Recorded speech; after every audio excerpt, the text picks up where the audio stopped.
मला किंवा आदित्यला इथे येता आलं नव्हतं. निवडणुकीनंतर आज पहिल्या प्रथम आम्ही इथे आलो. पण एक गोष्ट चांगली आहे की आमच्या अनुपस्थितीमध्ये सुद्धा जे काम व्हायला पाहिजे होतं ते झालेलं आहे. आणि मी खास करून आभाजी आहेत, त्याच्यानंतर टाटा जे आपलं संपूर्ण बांधकामाचं काम करतात त्यांना धन्यवाद देतो, आणि सुभाष देसाईजी जे सातत्याने लक्ष ठेवून आहेत त्यांना धन्यवाद देतो. जवळपास आता जे कन्स्ट्रक्शन ज्याला आपण म्हणतो बांधकाम, ते पूर्ण झालेलं आहे, जवळपास झालेलं आहे. काही काही बारीक सारीक गोष्टी अजून बाकी आहेत. त्याच्यानंतर खरं काम सुरू होईल. सगळं हिंदू हृदय सम्राट शिवसेना प्रमुखांच्या बाबतीतले जे संपूर्ण आपल्याला माहिती द्यायची आहे, ते त्यांचं पूर्ण आयुष्य ते त्याच्यामध्ये आपल्याला साकारायचं आहे. त्या सगळ्या गोष्टीला सुरुवात होईल. आणि आमचा प्रयत्न असा आहे की साधारणतः पुढच्या महिन्यामध्ये टाटा का काम पुरा हो जाएगा. बरोबर ना?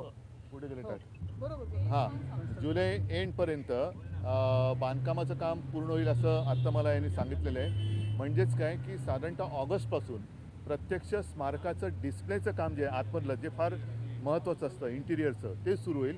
आणि प्रयत्न आमचा असा आहे की 23 जानेवारीपर्यंत जनतेसाठी लोकार्पण त्याचं करावं असा आमचा प्रयत्न राहील. कारण खूप हे काम बारकाईने आम्ही बघतो आहोत. कोणतीही गोष्ट यातनं सुटता कामा नये तेही बघतो आहे.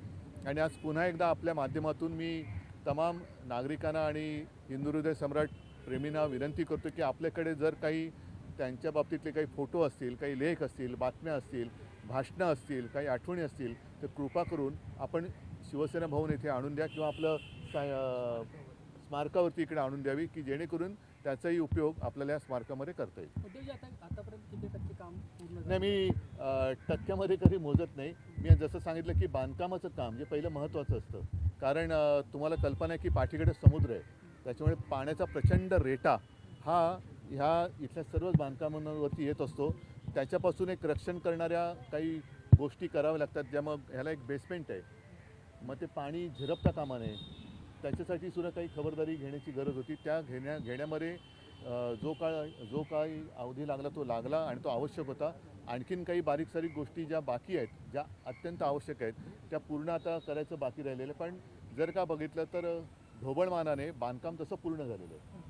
उद्या वर्धापन दिन आहे शिवसेनेचा. ते उद्या भेटू ना आपण. या उद्या सगळ्यांना मी आमंत्रण देतोय. उद्या बोलू. एक राजकीय प्रश्न आहे. उद्या नाही, राजकीय एक महत्त्वाचा राजकीय प्रश्न आहे की छगन भुजबळ सध्या एनसीपीत अस्वस्थ आहेत. त्यांचे कार्यकर्ते म्हणत आहेत की काही वेगळी भूमिका घ्या आणि त्यांच्या मनातली खंतही ते जाहीरपणे व्यक्त करत आता आहेत. एकूण जो शिवसेनेचा कालावधी आपण पाहतो आहोत, हिंदू हृदय सम्राटांचं हे स्मारक आहे, त्याच्यामुळे ज्या ज्या व्यक्ती ज्या ज्या वेळेला त्यांच्या सान्निध्यात होत्या त्या सगळ्यांचा उल्लेख या स्मारकात असेल. नाही, पण उद्धवजी जे म्हटलं जातं की भुजबळ संपर्कात आहे, उद्धवजी